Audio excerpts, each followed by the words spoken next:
I'm not sure, but I believe Tony got a little loose all at once. Kurt Busch, the two, will go straight to the garage, Jerry. I'm worried about you. I ain't worried about that car. That was Greg Zipadelli, Stewart's crew chief. And the strongest Chevy and the strongest Dodge in Daytona are wrecked. Let's watch it. I don't know if Kurt got into the back of Tony or not. Let's wait till we get around here and see. Tony's car just Tony hit the apron. He got down on the apron. He got a little bit loose. Kurt was all over the back of him, and there he goes. Tony's dropped the window net on his car. That's a signal to safety workers that he is okay. Watch the yellow line. Yeah, watch the left front tire. He gets it on the apron just a little bit. You see the car wiggle, and he gets loose. He's got to probably lift out of the throttle a tad. And here comes Kurt. Cannot get off of him. They make contact. And then once Tony gets sideways, nowhere for Kurt Busch and the two to go. What a shame. You're doing 185 miles an hour, Darrell. The car in front of you suddenly loses several miles an hour of momentum.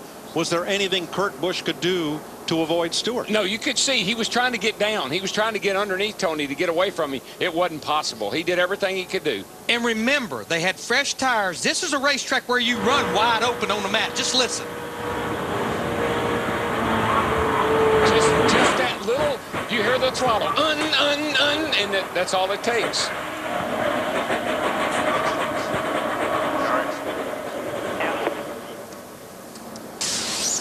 Tony Stewart's 9th try to win the Daytona 500 will come up short. We can show you the speed of Kurt Busch's car going through here. Sorry, we don't have that telemetry on the 20, but we'll give you an idea of how Kurt Busch tries to scrub off speed as Stewart loses his momentum. Busch is in the number 2. These guys are quick, but they just can't. This happens too quick. See the car wiggle ever so slightly. Tony, you heard the throttle on the other replay we had. Tony had to work the throttle, and Kurt's just closing at probably another 5 or 8 miles an hour. Boy, and how close it was for Kyle Busch, Martin Truex Jr., Carl Edwards, Johnny Sauter, all those guys.